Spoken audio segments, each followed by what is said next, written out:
ಸಿದ್ದರಾಮಯ್ಯನವರ ನೇತೃತ್ವದಲ್ಲಿ ಕಾಂಗ್ರೆಸ್ ಸರ್ಕಾರ ಈ ಸರ್ಕಾರ ಅಸ್ತಿತ್ವಕ್ಕೆ ಬಂದು 2023 ಮೇನಲ್ಲಿ ಅಸ್ತಿತ್ವಕ್ಕೆ ಬಂದು 1000 ದಿನಗಳು ಕಂಪ್ಲೀಟ್ ಆದವು ಇವತ್ತು. ಅದಕ್ಕೋಸ್ಕರ ಒಂದು ದೊಡ್ಡ ಸಮಾವೇಶವನ್ನು ಹಾವೇರಿಯಲ್ಲಿ ಆಯೋಜನೆ ಮಾಡಲಾಗಿತ್ತು. ಮುಖ್ಯಮಂತ್ರಿಗಳು, ಉಪಮುಖ್ಯಮಂತ್ರಿಗಳು, ಸಚಿವ ಸಂಪುಟದ ಅಷ್ಟು ಸದಸ್ಯರು, ಕಾಂಗ್ರೆಸ್ಸಿನ ಹಿರಿಯ ನಾಯಕರೆಲ್ಲ ಇದ್ದರು.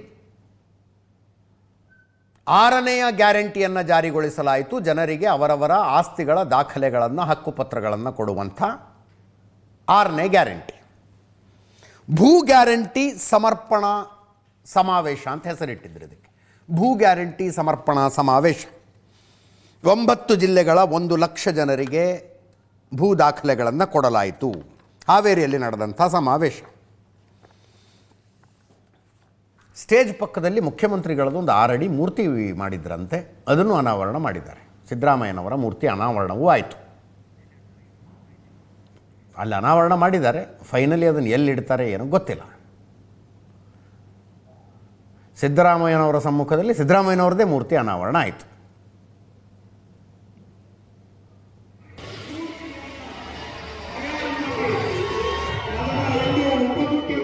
ಸಿದ್ದರಾಮಯ್ಯನವರು ಡಿ ಕೆ ಶಿವಕುಮಾರ್ ಅವರು ಏನೇನು ಮಾತಾಡಿದ್ರು ಕೇಳಿಸ್ಕೊಳ್ಳಿ ಒಮ್ಮೆ. ನಾವು 20/5/2023 ಅಧಿಕಾರಕ್ಕೆ ಬಂದು ಈಗಾಗಲೇ 2 ವರ್ಷ 9 ತಿಂಗಳಾಗ್ತಾ ಬಂದಿದೆ. ನಾವು ಏನು ಮಾತು ಕೊಟ್ಟಿದ್ದೋ ಚುನಾವಣಾ ಸಂದರ್ಭದಲ್ಲಿ ಆ ಮಾತುಗಳನ್ನ ಈಡೇರಿಸತಕ್ಕಂತ ಪ್ರಾಮಾಣಿಕ ಪ್ರಯತ್ನವನ್ನ ಮಾಡ್ತಾ ಇದ್ದೇವೆ. ಯಾವ ಗ್ಯಾರಂಟಿ ಯೋಜನೆಗಳಿದ್ದಾವಲ್ಲ ಇವು ವಿಶ್ವ ಮಾನ್ಯತೆಯನ್ನ ಪಡೆದಿರ್ತಕ್ಕಂಥ ಯೋಜನೆಗಳು. ನಾವು ಈ ಗ್ಯಾರಂಟಿ ಯೋಜನೆಗಳನ್ನ ಎಲ್ಲ ಪಕ್ಷದವರು ಕೂಡ, ಎಲ್ಲ ಧರ್ಮದವರು ಕೂಡ, ಅವರೆಲ್ಲರಿಗೂ ಕೂಡ ಕೊಡ್ತಾ ಇದ್ದೇವೆ ಅಂತಕ್ಕಂಥ ಮಾತುಗಳನ್ನ ಹೇಳಲಿಕ್ಕೆ ಬಯಸ್ತಾ ಇದ್ದೇನೆ. 6ನೇ ತಾರೀಕು ಬಜೆಟ್ ಮಂಡಿಸ್ತಾ ಇದ್ದೀನಿ. ನಾವು ನುಡಿದಂತೆ ನಡೆದಿದ್ದೇವೆ. ಇದನ್ನ ಗರ್ವದಿಂದ, ಹೆಮ್ಮೆಯಿಂದ ಹೇಳ್ಕೊಳ್ಳಿಕ್ಕೆ ಬಯಸ್ತಾ ಇದ್ದೇನೆ. ರಾಜಕಾರಣದಲ್ಲಿ ಧರ್ಮ ಇರಬೇಕು, ಧರ್ಮದಲ್ಲಿ ರಾಜಕಾರಣ ಇರಬಾರದು. ಇವತ್ತು ನರೇಗಾ ಕಾರ್ಯಕ್ರಮ, ಉದ್ಯೋಗ ಭರವಸೆ ಯೋಜನೆ, ಬಸವರಾಜ ಬೊಮ್ಮಾಯಿ ಅವರೇ, ಇವತ್ತು ಏನು ನಮ್ಮ ಧಾರವಾಡ MP ಅವರಿಬ್ಬರಿಗೂ ಕೇಳ್ತಾ ಇದ್ದೀನಿ, ನಿಮ್ಮ ಕೈಲಿ ಈ ಕಾನೂನನ್ನ ತೆಗೆದುಕೊಂಡು ಮೊನ್ನೆ ಈ ಉದ್ಯೋಗ ಖಾತ್ರಿ ಯೋಜನೆ ಈ ರಾಜ್ಯದಲ್ಲಿ ಮತ್ತೆ ನೀವು ಮಾಡಲಿಕ್ಕೆ ಸಾಧ್ಯ ಇಲ್ಲ.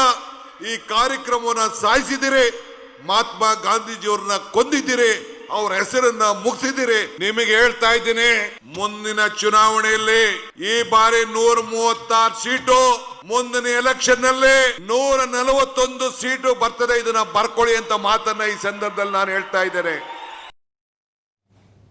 ಭವಿಷ್ಯನೇ ನೋಡಿದ್ಬಿಟ್ರು ನೋಡಿ. ಎಲೆಕ್ಷನ್ಗೆ ಇನ್ನೂ 2 ವರ್ಷ ಇದೆ. ಆಗಲೇ ಉಪಮುಖ್ಯಮಂತ್ರಿಗಳ ಭವಿಷ್ಯ ನೋಡಿದ್ರು. ಅದನ್ನೇನು ತಮಾಷೆಗೆ ತಗೋಬೇಕಾಗಿಲ್ಲ. ಯಾಕಂದರೆ 136 ಗೆಲ್ತೀವಿ ಅಂತ 2023 ವಿಧಾನಸಭಾ ಚುನಾವಣೆಗಿಂತ ಮುಂಚೆ ಡಿ ಕೆ ಶಿವಕುಮಾರ್ ಅವರು ಹೇಳಿದರು. ಇಂಟ್ರಡಕ್ಷನ್ನಲ್ಲೇ ನಾನು ಹೇಳಿದ್ನಲ್ಲ, ದೆಹಲಿ ಮಟ್ಟದ ಕಾಂಗ್ರೆಸ್ ನಾಯಕರು ಯಾರು ಈ ಸಮಾವೇಶಕ್ಕೆ ಬರಲೇ ಇಲ್ವಲ್ಲ ಅಂತ ಆಶ್ಚರ್ಯ. ಅದರ್ವೈಸ್ ಬೇರೆ ಯಾರು ಬರಲಿ ಬಿಡಲಿ, AICC ಅಧ್ಯಕ್ಷ ಮಲ್ಲಿಕಾರ್ಜುನ ಖರ್ಗೆ ಅವರಂತೂ ಇಂಥ ಸಮಾವೇಶಗಳಿಗೆ ಭಾಗಿಯಾಗ್ತಾ ಇದ್ರು. ಅವರು ಇವತ್ತು ಬೆಂಗಳೂರಿನಲ್ಲೇ ಇದ್ದರು. ಬೆಂಗಳೂರಿನಿಂದ ಹಾವೇರಿ ಏನು ಮಹಾದೂರ, ಬರಲಿಲ್ಲ ಅವರು. ಮಲ್ಲಿಕಾರ್ಜುನ ಖರ್ಗೆ, ರಾಹುಲ್ ಗಾಂಧಿ ಇಬ್ಬರಿಗೂ ಆಹ್ವಾನ ಕೊಟ್ಟಿದ್ದರು. ರಾಜ್ಯದ ಕಾಂಗ್ರೆಸ್ ನಾಯಕರುಗಳು ಇಬ್ಬರು ಬರಲಿಲ್ಲ. ಅಲ್ಲಿ ಅಧಿವೇಶನ ಮುಗಿದಿದೆ, ರಾಹುಲ್ ಗಾಂಧಿ ಅವರು ಬಂದು ಹೋಗ್ಬೋದಾಗಿತ್ತು ಒಂದು ರೌಂಡು, ಸರ್ಕಾರಕ್ಕೆ 1000 ದಿನ ತುಂಬಿದಾಗ. ರಣದೀಪ್ ಸಿಂಗ್ ಸುರ್ಜೇವಾಲಾ ಅವ್ರದ್ದು ಆವಾಗಲೇ ಅಂದೆ ನಾನು, ಅವ್ರಿಗೆ ಕರ್ನಾಟಕದ ಕಾಂಗ್ರೆಸ್ನಲ್ಲಿ ಏನಾಗ್ತಿದೆ ಅನ್ನೋದರ ಬಗ್ಗೆ ಆಸಕ್ತಿನೇ ಹೋಗ್ಬಿಟ್ಟಿದೆ. ಅವರು ಕರ್ನಾಟಕದ ಕಾಂಗ್ರೆಸ್ಸಿನ ಉಸ್ತುವಾರಿಗಳವರು. ಅದು ಅತ್ಯುತ್ಸಾಹ ತಗೊಂಡು ಈ ಅಧಿಕಾರಿಗಳನ್ನೆಲ್ಲ ಕರೆದು ಏನು ಮಾಡ್ತಿದ್ದೀರಿ, ಏನು ಕೆಲಸ ನಡೀತಿದೆ ಅಂತ ಕೇಳೋದಕ್ಕೆ ಶುರು ಮಾಡಿಬಿಟ್ರು. ಸಿದ್ದರಾಮಯ್ಯನವ್ರಿಗೆ, ಸಿದ್ದರಾಮಯ್ಯನವರ ಬಣದ ಸಚಿವರುಗಳಿಗೆ ಭಯಂಕರ ಸಿಟ್ಟು ಬಂತದು. KN ರಾಜಣ್ಣ ಮಿನಿಸ್ಟ್ರ್ ಇದ್ರು ಅವಾಗ. ಸಿಟ್ಟಿಗೆದ್ದು ಮಾತಾಡ್ಬಿಟ್ರು ಅವರು. ದಿಲ್ಲಿಗೆ ಕಂಪ್ಲೇಂಟ್ ಮಾಡಿದರು. ನೀವು ಪಕ್ಷದ ಉಸ್ತುವಾರಿಯಾಗಿ ಇಲ್ಲಿದ್ದೀರಿ, ಸರ್ಕಾರ ನೋಡ್ಕೊಳ್ಳೋದಲ್ಲ ಕೆಲಸ, ಅಧಿಕಾರಿಗಳ ಜೊತೆ ಸಭೆ ಮಾಡೋದು ನಿಮ್ಗೇನು ಕೆಲಸ ಅಂತೆಲ್ಲ ಕಂಪ್ಲೇಂಟ್ ಮಾಡಿಬಿಟ್ರು. ಅದಾದಮೇಲೆ ಬಹುಶಃ ಯಾರೋ ಹೇಳಿರ್ಬೇಕು ಅವ್ರಿಗೆ, ಅಂಥವೆಲ್ಲ ಮಾಡೋಕ್ಕೆ ಹೋಗಬೇಡಿ ಅಂತ. ಅವರು ಬೇಜಾರಾಗಿ ನನಗೆ ಯಾಕೆ ಬೇಕು ಅಂತ ಬಿಟ್ಟುಬಿಟ್ಟಿದ್ದಾರೆ ರಣದೀಪ್ ಸಿಂಗ್ ಸುರ್ಜೇವಾಲಾ ಅವರು. ಮೊನ್ನೆ 5ನೇ ತಾರೀಕು ಫಾರಿನ್ ಟೂರ್ಗೇನು ಹೋಗ್ತಾ ಇದ್ದಾರಲ್ಲ ಸಿದ್ದರಾಮಯ್ಯನವರ ಬೆಂಬಲಿಗರು, ಆ ವಿಷಯಕ್ಕೇನೋ ಕೇಳೋದಕ್ಕೆ ಫೋನ್ ಮಾಡಿದ್ರಂತೆ. ಅದರ್ವೈಸ್ ರಾಜ್ಯ ಕಾಂಗ್ರೆಸ್ಸಿನ ಡೆವಲಪ್ಮೆಂಟ್ಗಳ ಬಗ್ಗೆ ಅವರಿಗೆ ಆಸಕ್ತಿ ಇಲ್ಲ. ಅವರು ಬರಲಿಲ್ಲ. KC ವೇಣುಗೋಪಾಲ್ ರೀ ಬರಲಿಲ್ಲ. ರಾಜ್ಯದ ನಾಯಕರುಗಳೆಲ್ಲ ಸಂಭ್ರಮಿಸಿದರು.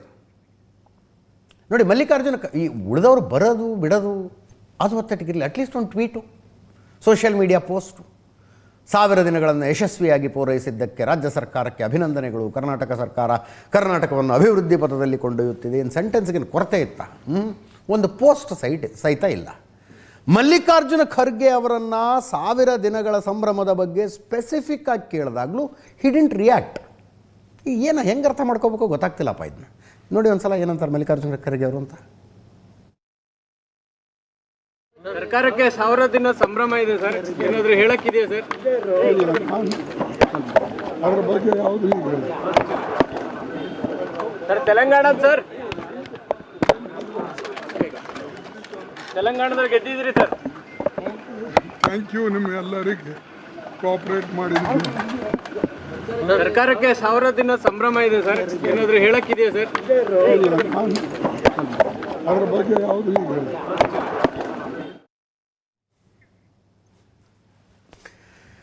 ನಾಯಕತ್ವ ಬದಲಾವಣೆಯ ಪ್ರಶ್ನೆಗಳು ಬಂದುಬಿಡ್ಬೋದು ಅನ್ನೋ ಕಾರಣಕ್ಕೂ, ಸಚಿವ ಸಂಪುಟ ವಿಸ್ತರಣೆ ಯಾವಾಗ ಮಾಡ್ತೀರಿ ಅಂತ ಯಾರು ಕೇಳಿಬಿಡ್ತಾರೆ ಅನ್ನೋ ಕಾರಣಕ್ಕೂ ಒಟ್ಟಿನಲ್ಲಿ ಬರಲಿಲ್ಲ ಅವರು.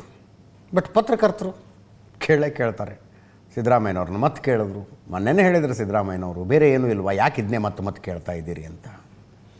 ಏನು ಪತ್ರಕರ್ತರಿಗೇನು ವಿಶೇಷ ಆಸಕ್ತಿ ಇದೆಯಾ? ನಿಮ್ಮವ್ರು ಮಾತಾಡ್ತಾರೆ. ಯಾವತ್ತೂ ಮಾತಾಡದೇ ಇದ್ದ ನಮ್ಮ ಚನ್ನರಾಜ್ ಹಟ್ಟಿಹೊಳಿ ಮೊನ್ನೆ ಮಾತಾಡಿದ್ರಪ್ಪ. ನಾನಷ್ಟೇ ಅಲ್ಲ ರೀ, ಇಡೀ ರಾಜ್ಯ ಕಾಯ್ತಾ ಇದೆ ಡಿ ಕೆ ಶಿವಕುಮಾರ್ ಮುಖ್ಯಮಂತ್ರಿ ಆಗುವುದನ್ನು ಅಂತ. ಮತ್ತು ಇವರೆಲ್ಲ ಮಾತಾಡಿದ ಮೇಲೆ ಕೇಳದೆ ಹೋದರೆ ನಮ್ಮದು ಒಂದು ವೃತ್ತಿ ಧರ್ಮ ಅಂತಿರುತ್ತೆ. ನಮ್ಮ ಹುಡುಗರಿಗೆ ಕೇಳಿದ್ದಾರೆ ಮತ್ತು ಬೇಜಾರೇ ಮಾಡ್ಕೊಂಡ್ರು ಅವ್ರು. ಇರಲಿ, ದೆಹಲಿಗೆ ಹೋದ ಕೆಲಸ ಏನಾಯಿತು, ಯಶಸ್ವಿನ ಫಲಪ್ರದವ ಅಂತ ಕೇಳಿದ್ದಕ್ಕೆ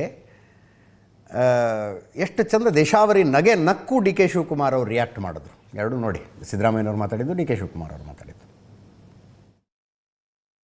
ನಾನು ಹೈಕಮಾಂಡ್ ಅವ್ರು ಏನು ಹೇಳ್ತೀನಿ ಅಂತ ಹೇಳಿದ್ದೀನಿ, ಪುನಃ ಕೇಳಬೇಡಿ ಅಂತ ಹೇಳಿದ್ದೀನಿ. ನೀವು ಪುನಃ ಅದನ್ನೇ ಯಾಕೆ ಕೇಳ್ತೀರಿ? ಹೈಕಮಾಂಡ್ ಅವ್ರು ಏನು ಹೇಳ್ತಾರೆ ಹಂಗೆ ಕೇಳಬೇಕು. ನಮ್ಮ ಪಾರ್ಟಿಲಿ ಇರ್ತಕ್ಕಂಥ ಎಲ್ಲರೂ ಕೂಡ ಲೀಡರ್ಗಳು ಕೂಡ ಕೇಳಬೇಕು. ಆದ್ರೂ ನಿಮ್ಮ ನಾಯಕರ ಶ್ರಮಕ್ಕೆ ಫಲ ಸಿಗುತ್ತೆ ಹಂಗೆ ಅಂತ ಟ್ವೀಟ್ ಮಾಡೋದು, ಅಲ್ಲಿ ನಿಮ್ಮ ಶಾಸಕರು ಸಂಸದರು ಕೆಲವರೆಲ್ಲ ಹೈಕಮಾಂಡ್ ಅವ್ರು ಮಾಡಿದಾರಾ? ಇಲ್ಲ ಸರ್. ಮತ್ತೆ ಬಿಡಿ, ಮತ್ತೆ ಹೈಕಮಾಂಡ್ ಅವ್ರು ಏನ್ ಹೇಳ್ತಾರೆ ಅದು ಕೇಳೋದು. ನಾನು ಅದು ಪತ್ತೆ ಇರುತ್ತೆ, ನಾನು ಕೇಳಬೇಡಿ ಪ್ರಶ್ನೆ.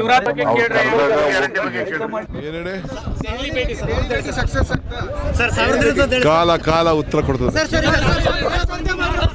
ಏನೇಳೆ ಕಾಲ ಉತ್ತರ ಕೊಡ್ತದೆ. 1000 ದಿನಗಳ ಸಂಭ್ರಮಾಚರಣೆಯನ್ನು ವಿರೋಧ ಪಕ್ಷಗಳು ಟೀಕಿಸಬೇಕಾಗಿದ್ದು ಟೀಕಿಸಿದ್ರು. ಏನು ಮಹಾನ್ ಸಾಧನೆ ಮಾಡಿದ್ದಾರೆ, ಇದನ್ನು ಕುಡುಕರ ರಾಜ್ಯವನ್ನಾಗಿ ಮಾಡೋದಕ್ಕೆ ಹೊರಟಿದ್ದಾರೆ ಅಂತ ವಿಜಯೇಂದ್ರ ಅವರು. ಏನ್ರಿ ಭೂ ಗ್ಯಾರಂಟಿ, ಮಂತ್ರಿಗಳಿಗೆ ಕೊಡ್ತಾ ಇರೋ ಭೂ ಗ್ಯಾರಂಟಿ ಅಂತ ಕುಮಾರಸ್ವಾಮಿ ಅವರು. ಒಂದ್ಸಲ ಅದನ್ನೊಂದು ಕೇಳಿಸ್ಕೊಳ್ಳಿ. ಕರ್ನಾಟಕ ರಾಜ್ಯದಲ್ಲಿ ಯಾವ ರೀತಿ ಅರಾಜಕತೆ ಸೃಷ್ಟಿ ಮಾಡೋದಕ್ಕೆ ಹೊರಟಿದ್ದಾರೆ, ಒಂದು ಕುಡುಕರ ರಾಜ್ಯವನ್ನಾಗಿ ಮಾಡೋದಕ್ಕೆ ಹೊರಟಿದ್ದಾರೆ. ನಮ್ಮ ರಾಜ್ಯದ ಮುಖ್ಯಮಂತ್ರಿಗಳು 1000 ಸುಳ್ಳನ್ನ ಹೇಳಿ ಯಾವ ರೀತಿ ರಾಜ್ಯದ ಜನರಿಗೆ ಅನ್ಯಾಯವೇ ಎಸಗಿದ್ದಾರೆ. ಇಲ್ಲಿ ಲೂಟಿ ಮಾಡಿ ಹೈಕಮಾಂಡ್ಗೆ ತೃಪ್ತಿಪಡಿಸಿ ತಮ್ಮ ಮುಖ್ಯಮಂತ್ರಿ ಕುರ್ಚಿಯನ್ನ ಸುಭದ್ರಗೊಳಿಸತಕ್ಕಂತ ಕೆಲಸ, ಇದರಲ್ಲಿ ಇವತ್ತು ಪೈಪೋಟಿ ನಡೀತಾ ಇದೆಯೇ ವಿನಃ ಈ ರಾಜ್ಯದಲ್ಲಿ ಯಾವುದೇ ಒಂದು ಅಭಿವೃದ್ಧಿ ಮಾಡೋದಕ್ಕೆ ಸಾಧ್ಯ ಇಲ್ಲ. ಇವರ ಪಂಚ ಗ್ಯಾರಂಟಿಗಳು ಪಂಚರ್ ಆಗಿ ಬಹಳ ವರ್ಷಗಳೇ ಕಳೆದಿದೆ. ಯಾಕೆ ವಿರೋಧ ಮಾಡ್ತಾರೆ ಅಂದ್ರೆ ಹೊಟ್ಟೆ ಕಿಡ್ನಿಯಿಂದ ಮಾಡ್ತಾ ಇದ್ದಾರೆ. ನಾವು 592 ಭರವಸೆಗಳಲ್ಲಿ 243 ಭರವಸೆಗಳನ್ನ 2 ವರ್ಷದಲ್ಲಿ ಈಡೇರಿಸಿದ್ದೇವೆ. ಸದ್ಯ ಭೂ ಗ್ಯಾರಂಟಿ ಯಾರಿಗೆ ಭೂ ಗ್ಯಾರಂಟಿ? ಸರ್ಕಾರದಲ್ಲಿ ಇರ್ತಕ್ಕಂಥ ಮಂತ್ರಿಗಳಿಗೆ ಭೂ ಗ್ಯಾರಂಟಿ. ಕಾಂಗ್ರೆಸ್ ಪಕ್ಷಕ್ಕೆ ಮತ ಹಾಕಿರ್ತಕ್ಕಂಥವ್ರಿಗೆ ಭೂ ಗ್ಯಾರಂಟಿ ಇಲ್ಲ. ಇಲ್ಲಿ ಈ ರಾಜ್ಯ ಸರ್ಕಾರದಲ್ಲಿ ಇರ್ತಕ್ಕಂಥ ಮಂತ್ರಿಗಳಿಗೆ ಭೂ ಗ್ಯಾರಂಟಿ 6ನೇದು. ಅದು ಹೊರತುಪಡಿಸಿ ಜನತೆಗೆ ಇವರೆಲ್ಲೂ ಕೊಡ್ತಕ್ಕಂಥ ಪ್ರಶ್ನೆ ಇಲ್ಲ. ಇವ್ರಿಗೆ ಬೇಕಾಗಿರ್ತಕ್ಕಂಥದ್ದು ಈ ರೀತಿ ಪ್ರಚಾರಗಳ ಮುಖಾಂತರ ಗ್ಯಾರಂಟಿ ಯೋಜನೆಗಳ ಒಂದು ಸರ್ಟಿಫಿಕೇಟ್ ತಗೊಳ್ಳೋದು. ರೆವಿನ್ಯೂ ಡೆಫಿಸಿಟ್ಗೆ ಈ ರಾಜ್ಯದ ಆಯವ್ಯಯವನ್ನು ತೆಗೆದುಕೊಂಡು ಹೋಗೋದ್ರ ಮುಖಾಂತರ ಸಾಲದ ಹೊರೆಯನ್ನು ಹೊರಿಸ್ತಾ ಇರತಕ್ಕಂಥದ್ದು ದೊಡ್ಡ ಅಭಿವೃದ್ಧಿ ಇವ್ರದ್ದು. ನಾಡಿನ 6.5 ಕೋಟಿ ಜನರ ಮೇಲೆ ಸಾಲದ ಹೊರೆ ಹೊರಿಸಿರ್ತಕ್ಕಂಥದ್ದು ಇವರ ಅಭಿವೃದ್ಧಿ. ಬಿಜೆಪಿಯವರು ಕೈ ಒಸಿಕೋತಾ ಇದ್ದಾರೆ, ನಮ್ ಸಿಗ್ಲಿಲ್ವಲ್ಲ ಅಂತ. ಅಶೋಕ್ ಅಣ್ಣ ರೆವಿನ್ಯೂ ಮಿನಿಸ್ಟರ್ ಆಗಿದ್ರಲ್ಲ, ಇಂಥ ಕೆಲಸ ಮಾಡ್ಬೇಕಾಯ್ತು. ಯಾರು ಬೇಡ ಅಂದಿದ್ದವರು? ಮುಂದಿನ ನಮ್ಮ ಗ್ಯಾರಂಟಿ 6ನೇ 7ನೇ ಗ್ಯಾರಂಟಿ ನೀರು, ಕೃಷ್ಣ, ಕಾವೇರಿ, ಮೇಕೆದಾಟು, ಎತ್ತಿನೋಳೆ. ಅವ್ರು ಹಿಂಗಂದ್ರು ಇವ್ರು ಹಿಂಗಂದ್ರು 1000 ದಿನಗಳನ್ನು ಸರ್ಕಾರ ಪೂರೈಸಿದೆ. ಜನಸಾಮಾನ್ಯರಾಗಿ ನಾನು ನಿಮ್ಮನ್ನು ಕೇಳ್ತೀನಿ, ಹೆಂಗೆ ಅನ್ನಿಸ್ತಪ್ಪ ಈ ಸರ್ಕಾರದ 1000 ದಿನ? ಹೆಂಗನ್ನಿಸ್ತು ಅಂದರೆ ಇಟ್ ಈಸ್ ಆಲ್ವೇಸ್ ರಿಲೇಟಿವ್. ಅಂದರೆ ಕಂಪೇರ್ ಮಾಡಿದಾಗ 1000 ದಿನಗಳನ್ನು ಸ್ಟ್ಯಾಂಡ್ ಅಲೋನ್ ಆಗಿ ನೋಡಿದಾಗ ಏನು ಅನಿಸುತ್ತೆ, ದಟ್ ಈಸ್ ಡಿಫ್ರೆಂಟ್. ನಮಗೆ ಕಂಪೇರ್ ಮಾಡೋದಕ್ಕಿದೆ ರೀ. ಹಿಂದಿನ ಸರ್ಕಾರಗಳು ಹೆಂಗೆ ನಡೆದಿದ್ವು, ಹಿಂದಿನ ಸರ್ಕಾರಗಳು, ಬೇರೆ ಪಕ್ಷಗಳ ಮೈತ್ರಿಗಳ ಸರ್ಕಾರಗಳು ಹೆಂಗೆ ನಡೆದಿದ್ವು. ಸಿದ್ದರಾಮಯ್ಯನವರೇ ಮುಖ್ಯಮಂತ್ರಿ ಆಗಿದ್ರಲ್ಲ 2013ರಿಂದ 2018 ತನಕ. ಆವಾಗ ಸಿದ್ದರಾಮಯ್ಯನವರೇ ಸರ್ಕಾರ ಹೆಂಗೆ ನಡೆಸಿದ್ರು, ಕಂಪೇರ್ ಮಾಡೋದಕ್ಕೆ 1-2 ಇರೋದು. ಆವಾಗ ಹೇಳಿ ಹೆಂಗೆ ಅನ್ಸುತ್ತೆ ನಿಮಗೆ ಈ ಸರ್ಕಾರ ಅಂತ. ಸಿದ್ದರಾಮಯ್ಯನವರ ಕಟ್ಟರ್ ಬೆಂಬಲಿಗ ಅನ್ನಿಸಿಕೊಂಡಿರುವ ಮಾಜಿ ಸಚಿವ KN ರಾಜಣ್ಣ ಅವರೇ ಹೇಳಲಿಲ್ವಾ 2013ರಿಂದ 2018 ತನಕ ಇದ್ದ ಸಿದ್ದರಾಮಯ್ಯನವರಿಗಿಲ್ಲ ಅಂತ. ಅವ್ರು ಏನೇ ಇದ್ದರೂ ಬಹಿರಂಗವಾಗಿ ಮಾತಾಡ್ತಾರೆ, ಬಹಿರಂಗವಾಗಿ ಮಾತಾಡಿದ್ರು. ಉಳಿದವ್ರನ್ನ ಖಾಸಗಿಯಾಗಿ ಕೇಳಿ ನೋಡಿ. ನಾನು ಭಾಳ ಜನರನ್ನು ಕೇಳಿದ್ದೀನಿ, ಹೆಂಗೆ ಕಂಪೇರ್ ಮಾಡ್ತೀರಿ ಎರಡನ್ನು ಅಂತ.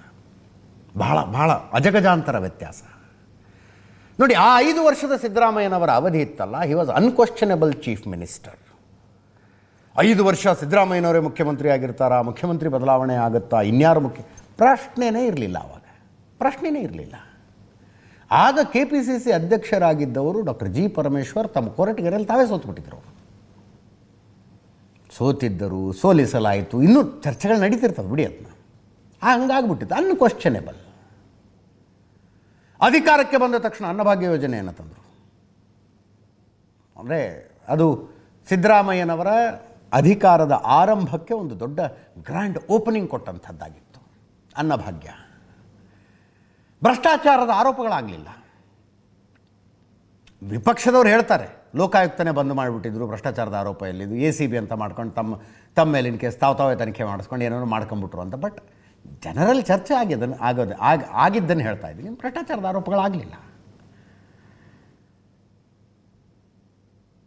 ಆಡಳಿತದ ಮೇಲೆ ಸಿದ್ದರಾಮಯ್ಯನವರು ತುಂಬ ಬಿಗಿ ಹಿಡ್ತಾ ಇತ್ತು, ತುಂಬ ಬಿಗಿ ಹಿಡಿದು. ಈಸ್ ಅ ವಂಡರ್ಫುಲ್ ಅಡ್ಮಿನಿಸ್ಟ್ರೇಟರ್, ಅದರ ಬಗ್ಗೆ ಎರಡನೇ ಮಾತಿಲ್ಲ.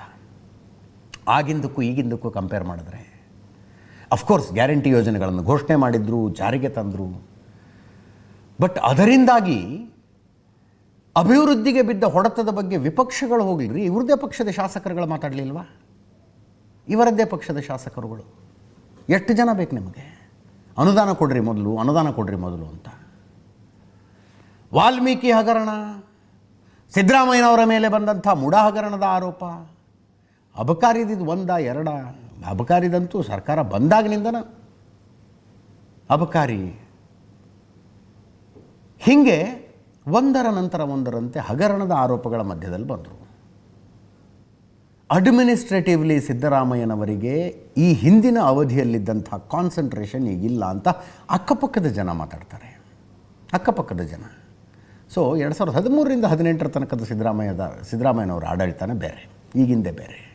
ಉಳಿದಿದ್ದೇನೇ ಇರಲಿ, ಸಂಜೆ 7ರಿಂದ 8 ಡಿಬೇಟ್ ಮಾಡುವಾಗಲೂ ಹೇಳಿದೆ ನಾನು. ನಮಗೆ ತಿಳುವಳಿಕೆ ಬಂದ ನಂತರ ನಾವೇನು ಮುಖ್ಯಮಂತ್ರಿಗಳನ್ನು ನೋಡಿದ್ದೀವಲ್ಲ, ಈಗ ಉದಾಹರಣೆಗೆ SM ಕೃಷ್ಣ, ನಾವು ಹೈಸ್ಕೂಲು PUC ಹಂಗಿದ್ವಿ SM ಕೃಷ್ಣ ಅವರು ಮುಖ್ಯಮಂತ್ರಿ ಆಗಿದ್ದಾಗ. ಅದಕ್ಕಿಂತ ಮುಂಚೆ ಒಂದು ಟರ್ಮ್ನಲ್ಲಿ 3 ಜನ CMಗಳಾಗೋದ್ರು. ಆಗಲೂ ಕೂಡ ಹೈಕಮಾಂಡಿನ ಆಯ್ಕೆಯ ಮೇಲೆ, ನಿರ್ಧಾರದ ಮೇಲೆ ಆಗ್ತಿತ್ತೆ ಹೊರತು ಯಾರೋ ಹೋಗಿ ರೆಸಾರ್ಟಿಗೆ ಹೋಗಿ ಕೂತ್ಕೊಂಡು CM ಬದಲಾವಣೆ ಮಾಡಿದ್ರು, ಬಂಡಾಯ ಎದ್ರು, ಹಂಗಲ್ಲ. ಅದು ಹೈಕಮಾಂಡಿಗೆ ಬೇಡ ಅನ್ನಿಸ್ತಿತ್ತು, ಚೇಂಜ್ ಮಾಡ್ತಿದ್ರು ಅಷ್ಟೇ. ಮುಖ್ಯಮಂತ್ರಿಗಳು ಅರೆಸ್ಟಾಗಿ ಜೈಲಿಗೆ ಹೋಗಿದ್ದಕ್ಕೆ ಹೊಸ ಮುಖ್ಯಮಂತ್ರಿ ಬಂದರು, ಹಾಗೇನಾಗಲಿಲ್ಲ. ಸ್ಟೇಬಲ್ ಗವರ್ನಮೆಂಟ್ ಅಂತ ಕೊಟ್ಟಿದ್ದೀವ್ರೆ ಕಾಂಗ್ರೆಸ್ನವರೇ, ಸ್ಟೇಬಲ್ ಗವರ್ಮೆಂಟ್. 2004ರಲ್ಲಿ SM ಕೃಷ್ಣ ಅವರು ಹೋದ ನಂತರ 2013ರ ತನಕ ಸಿದ್ದರಾಮಯ್ಯನವರು ಆಡಳಿತಕ್ಕೆ ಬರೋ ತನಕ ಏನದು ರಾಜ್ಯದಲ್ಲಾಗಿದ್ದು, ಮೈತ್ರಿಗಳೇನು, ಬಂಡಾಯಗಳೇನು, ರೆಸಾರ್ಟ್ ಯಾತ್ರೆಗಳೇನು, ಅಂಥದ್ದು ಯಾವುದೂ ಇಲ್ಲದ ಒಂದು ಸರ್ಕಾರವನ್ನು 2013ರಿಂದ 2018 ತನಕ ಕೊಟ್ಟರು. ಈಗಲೂ ಕೂಡ ಅಷ್ಟೇ. ಈ ನಾಯಕತ್ವ ಬದಲಾವಣೆಯ ಚರ್ಚೆಗಳು ಇದ್ದಾವೆ ಹೊರತು, ಅಂದರೆ ಪ್ರಯತ್ನ ಪಡ್ತಿದ್ದಾರೆ. DK ಶಿವಕುಮಾರ್ ಅವರು ರೈಟ್ಫುಲಿ ಪ್ರಯತ್ನ ಪಡ್ತಿದ್ದಾರೆ. ಅದನ್ನು ಬಿಟ್ಟರೆ ಗೌರ್ಮೆಂಟ್ ಅನ್ಸ್ಟೇಬಲ್ ಅನ್ನೋದಲ್ಲ. ಎನಿವೇಸ್, 1000 ದಿನಗಳ ಸರ್ಕಾರ, ಅಭಿನಂದನೆಗಳು.